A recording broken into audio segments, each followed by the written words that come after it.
Hello hello hello hello hello hello hello hello hello hello hello তোমাদের সবাইকে স্বাগত আজকের ক্লাসে। আমি গৌরব দত্ত, ডাব্লিউবি লেডি কনস্টেবলের আরেকটা নতুন পর্ব নাম্বার 24 নিয়ে চলে এসেছি। এবং এই যে এখন সামনে তোমাদের পরীক্ষা, কেপি কনস্টেবলের ডেট দিয়ে দিয়েছে এবং লেডি কনস্টেবলের তোমরা কিন্তু প্রস্তুতি নিচ্ছ। তাই এই পরীক্ষাগুলোর কথা মাথায় রেখে তোমাদের জন্য বিগত বছরের প্রশ্নগুলো নিয়ে আসা হচ্ছে এবং এই ক্লাসগুলো কিন্তু খুব ইম্পর্টেন্ট। বারবার বলছি, পরীক্ষায় যাওয়ার আগে এই প্রশ্নগুলো দেখে যাবে, তবেই বুঝবে যে পরীক্ষায় ঠিক কিরকম প্রস্তুতি নেওয়া উচিত। আর এই ক্লাসগুলোকে দেখে নাও এবং তোমাদের বন্ধুদের কাছে ক্লাসগুলোকে শেয়ার করো। আগের ক্লাসগুলো যদি দেখা না থাকে তাহলে অবশ্যই এই ক্লাসের শেষে দেখবে ডান দিকে তোমাদের জন্য একটা পুরো প্লেলিস্ট দিয়ে দেবো। এই প্লেলিস্টের কিন্তু তোমরা পুরো এই ক্লাসে, ইভেন শুধু এই ক্লাসগুলো কেন, এই মাসে যা যা ক্লাস করানো হচ্ছে সবকিছু একটা প্লেলিস্ট পেয়ে যাবে। সো বাচ্চারা, আমার নাম হচ্ছে গৌরব দত্ত। আমি তোমাদেরকে রিজনিং পড়াই এবং রিজনিং এই পড়াই হচ্ছে আনএকাডেমিতে দুটো প্ল্যাটফর্মে। একটা তো এই ইউটিউব প্ল্যাটফর্ম যেখানে তোমরা ক্লাস দেখছো, আর একটা অ্যাপের সম্বন্ধে ডিটেলস আমি পরে বলবো। তো তোমাদের জন্য এই ফুল মার্কস, যেটা রিজনিং এর ফুল মার্কস, সেটা একটা লাইভ ক্লাসে আসে। এটা খুব ইম্পর্টেন্ট, দেখতেই পাচ্ছ। MTS, CHSL, WBP, rail, KP, WBCS সমস্ত পরীক্ষার জন্য তোমাদের হেল্প করবে। এই ক্লাসটা কিন্তু করানো হয় দুপুর 2টো এবং সন্ধ্যে 6টা 35। ক্লাস টাইমটা মেনটেন করবে এবং শুরু রিজনিং কৌশল এইগুলো কিন্তু তোমাদের জন্য খুব ভালো কোশ্চেন দিয়ে এই ক্লাসগুলো করানো হয়েছে। আর পাশাপাশি top 5 question of calendar, top 5 question of clock, top 5 question of missing number, বিভিন্ন টপিক দিয়ে এখানে আছে। 10খানা পর্ব হয়ে গেছে অলরেডি। তোমাদের জন্য রিসেন্টলি একটা পর্ব দেওয়া হয়েছে, সেখানে কিন্তু তোমরা এখানে এই top 5 কোশ্চেনগুলোকে অবশ্যই চেক করে নিও। তো এবং আরো নতুন নতুন ভিডিও এই top 5ও দেওয়া হবে। তো যতগুলো ভিডিও দেওয়া হচ্ছে সব কিন্তু তোমরা চেক করো, প্লে লিস্টে সব পেয়ে যাবে, ঠিক আছে? আর এটা একটা হোমওয়ার্কের প্রশ্ন। যে হোমওয়ার্কটা তোমাদেরকে দেওয়া হয়েছিল, অনেকে অ্যান্সার করেছো, অনেকে একদম এক্সপ্লেনেশন লিখে দিয়েছো যে ব্যাক ভ্যালু তাকে ডবল করে এরকম এরকম হয়েছে। Very good, good, very good, খুব ভালো করেছো। তো চলো এটা বলে দিই। ও এই সরি, এল এল এর ব্যাক ভ্যালু হচ্ছে 15। এবার প্রশ্ন হচ্ছে, স্যার ব্যাক ভ্যালু কি করে জানবো? তার আগে জানতে হবে ফন্ট ভ্যালু কি করে জানবো। তো দেখো এখানে ই জে ও টি ওয়াই, ই জ টি থেকে আমরা ফন্ট ভ্যালু বের করতে পারি। ফন্ট ভ্যালু কিভাবে বের করবে? ধরো এখানে তুমি জানতে চাইছো যে এল এর ফন্ট ভ্যালু কত, তাহলে এল কার পরে আসে? জে এর পরে। জে কে এল, এল হবে 12, এর ফন্ট ভ্যালু এমনি হয়ে যায় 1। এম আবার জের পরে আসে বা ও এর আগে আসে, জের পরে ভাবি 10, যদি যে 5, 10, 15, 20, 25, তো যেহেতু জের পরে আসবে, তাহলে যে যদি 10 হয় তাহলে এম হবে 10, মানে জে কে এল এম, তাহলে এম হবে 13। ঠিক সেভাবে পি ও এর পরে আসে, ও যদি 15 হয় পি হবে 16। এইভাবে আমরা ফন্ট ভ্যালু তো মুখস্থ করে নিচ্ছি, কিন্তু ফন্ট ভ্যালু জানলেই তো হবে না, পাশাপাশি আমাদের ব্যাক ভ্যালুতে জানতে হবে। ব্যাক ভ্যালু কি করে বের করবে? দেখবে, ধরে নাও ধরো পি পি সামনে থেকে 16 নম্বরে হয় এবং পি পিছন থেকে 11 নম্বরে হয়। এই দুটোকে যোগ করলে কত হচ্ছে? 27। যেমন এইচ সামনে থেকে 8 নম্বরে হয়, পিছন থেকে 19 নম্বরে হয়, যোগ করলে কত হচ্ছে? 27। তাই যে কোনো লেটারে তোমার যদি ফন্ট ভ্যালু মুখস্থ থাকে, যেমন এল মানে 12, এ মানে 1, এম মানে 13, ওই আর পি মানে 16, তোমার ফন্ট ভ্যালু মুখস্থ।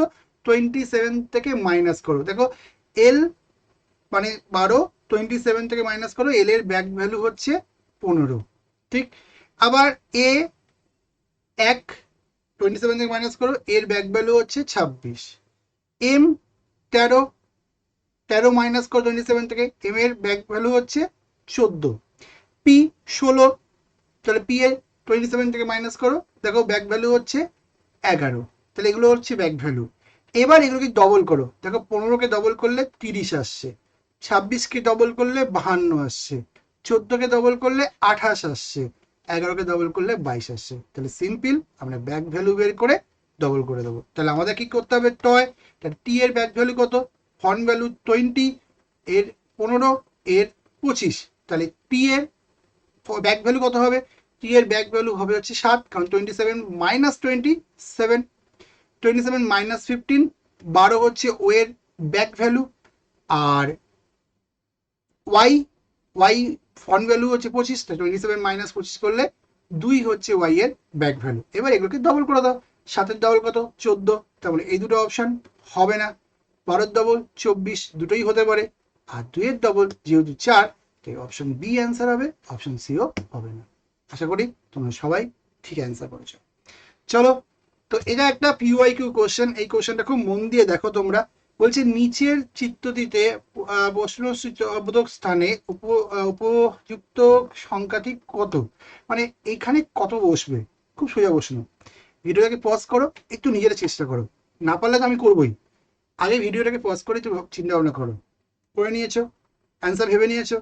চলো কমেন্টে লেখো কি অ্যান্সার ভাবলে। কমেন্টে লেখো, কমেন্টে লেখো যে প্রথম প্রশ্নের উত্তর তোমরা কি ভাবলে, এ বি সি ডি কি ভাবলে। চ্যালেঞ্জ নাও। এবার আমি যখন সলভ করে দেবো তখন দেখো তোমার উত্তরের সাথে ম্যাচ করছে কিনা। এমনি নয়, আগে কমেন্টে লিখে ফেলেছো, লিখে ফেলেছো কমেন্টে, গুড। এবার দেখো 4 3 12, মানে এটাই গুণ করছি, 3 4 12, 12 দুগুণ 24 হলো। 2 দুগুণ 4, কিন্তু মাইনাস 4 আসবে, একটা মাইনাস আছে, -4 ইন্টু -1, মাইনাস মাইনাস কেটে গেল, 4 এসে গেল, মানে -2 into 2 into -1 is equal to 4।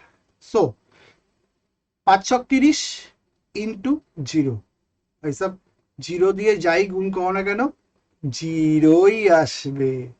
যারা যারা কমেন্টে 0 লিখেছো একদম ঠিক লিখেছো, ঠিক আছে। আশা করি তুমি তোমার, আমি পরে চেক করব, যারা যারা কমেন্টে 0 লিখছো তারা কিন্তু সবাই ঠিক লিখছো, ঠিক আছে। আমি কিন্তু কমেন্ট চেক করব। ওকে, সো পরের কোশ্চেন। একটি সাংকেতিক ভাষাতে 253 মানে যদি বলা হয় বুক আর ওল্ড, এটাও কিন্তু পিওয়াইকিউ কোশ্চেন। 546 মানে হচ্ছে ম্যান ইজ ওল্ড, অ্যান্ড 378 মানে হচ্ছে বাই গুড বুকস। এখানে আর শব্দটা কোড কি ভাবো।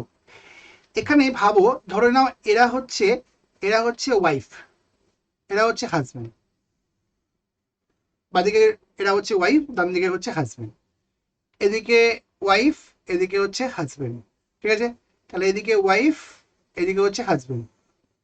এবার আমাদের কি চেয়েছে, আর নামক হাজব্যান্ডটির কোট বা তার ওয়াইফ কত, কথা বোঝা গেল।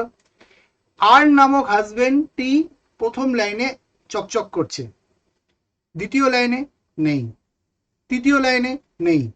তাহলে আর নামক হাজব্যান্ডের যে ওয়াইফ হবে তাকে আমরা অন্য কোথাও দেখতে পাবো না। স্বাভাবিক, হাজব্যান্ডের পাশেই তো তার ওয়াইফ থাকবে।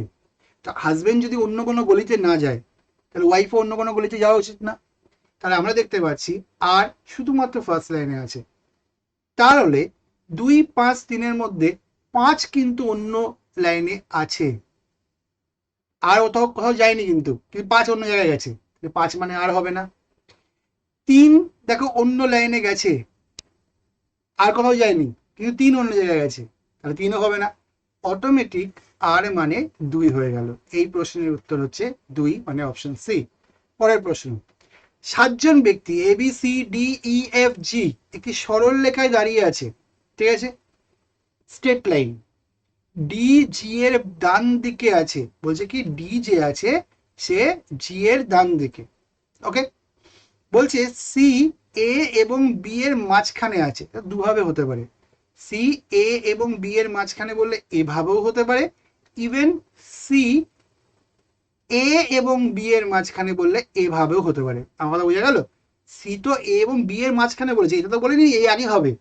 এ বি এর মাঝখানে, সেটা এভাবেও হতে পারে, সেটা এভাবেও হতে পারে। ই এফ এবং ই এফ এবং ডি এর মাঝখানে আছে, ই এফ এবং ডি এর মাঝখানে আছে। এবার এই জায়গাটা ভালো করে বুঝবে। বলেছে ই যে আছে সে এফ এবং ডি এর মাঝখানে, তার মানে এটা এভাবেও হতে পারে। ইভেন ইভেন তোমাদের কিন্তু এটা এভাবেও হতে পারে, যেখানে এফ আগে বসবে, ই পরে বসবে এবং ডি পরে বসবে। মানে হচ্ছে যেহেতু বলেছে ই এফ এবং ডি এর মাঝখানে, সেটা এই কম্বিনেশনও হতে পারে, সেটা এই কম্বিনেশনও হতে পারে। এবার দেখো ইম্পর্টেন্টটা কি, ইম্পর্টেন্টটা হচ্ছে এখানে, তাহলে এখানে কি বলে দিয়েছে না ডি জি এর ডান দিকে আছে। এবার তার মানে আমি যদি এখানে জি লিখি তাহলে কি ডি কে জি এর ডান দিকে করতে পারছি, কিন্তু এক্ষেত্রে কিন্তু করতে পারছি না, তাহলে এটা হবে না, কেটে দিলাম। এবার দেখো জি এবং বি এর মাঝখানে তিনজন আছে, কি বলেছে, জি এবং বি এর মাঝখানে তিনজন আছে। এই কম্বিনেশনটাকে আমরা কিভাবে আনতে পারি? জি এবং বি এর মাঝখানে তিনজনকে রাখতে হবে। যদি আমরা এরকম করি, জি ডি ই এফ, এই কম্বিনেশনটা রাখলাম। এরপরে যদি আমরা এই কম্বিনেশনটা নিই, মানে জি এবং বি এর মাঝখানে তিনজন বলেছে, তাই বি, সি এবং এ বসে যাবে। এইভাবে পুরো কম্বিনেশনটা কিন্তু তৈরি হলো। বলছে একদম বাদিকে কে দাঁড়িয়ে আছে, একদম বাদিকে কে দাঁড়িয়ে আছে, তো একদম বাদিকে কে আছে, একদম বাদিকে কিন্তু জি আছে। এই প্রশ্নের উত্তর হলো জি। আশা করি তোমরা বুঝতে পেরেছো, সবাই প্রশ্নে সলভ করেছো। তো খুব ভালো প্রশ্ন ছিল, এটা কিন্তু পিওয়াইকিউ কোশ্চেন ছিল, ঠিক আছে। এটা তোমাদের জন্য হোমওয়ার্ক থাকছে, যদি রেডকে 36 বলা হয়, গ্রিনকে কত বলা হবে, কমেন্ট বক্সে অ্যান্সার করবে, সবাই জানাবে ক্লাসটা কেমন লাগছে, ঠিক আছে। আর যদি আনএকাডেমি অ্যাপ ইনস্টল না করে থাকো, করে ফেলো। আমি কিন্তু দুপুর 2টোর সময় আনএকাডেমি অ্যাপেতে ক্লাস করি, এবং সেই ক্লাসটা কিন্তু ফ্রি ক্লাস হয়। তো আনএকাডেমিতে এই অ্যাপের ফ্রি ক্লাসটা করার জন্য তোমাদেরকে কি করতে হবে, তোমাদেরকে আনএকাডেমি অ্যাপ ইনস্টল করে West Bengal state exam select করে জিডি স্যার 10 কোডটা ইউজ করে ফ্রি অ্যাক্সেস নিয়ে আমার নামটা সার্চ করে আমাকে ফলো করে রাখতে হবে। যখনই আমি দুপুর 2টোর ক্লাসটা করব, তোমার কাছে নোটিফিকেশন পৌঁছে যায়। আর অবশ্যই এই ক্লাসটা শেষ করার আগে লাইক করো, আর সবাই কিন্তু কমেন্ট বক্সে গিয়ে হোমওয়ার্কের অ্যান্সার করতে ভুলবে না। চলো, থ্যাংক ইউ সবাইকে, টাটা, বাই বাই।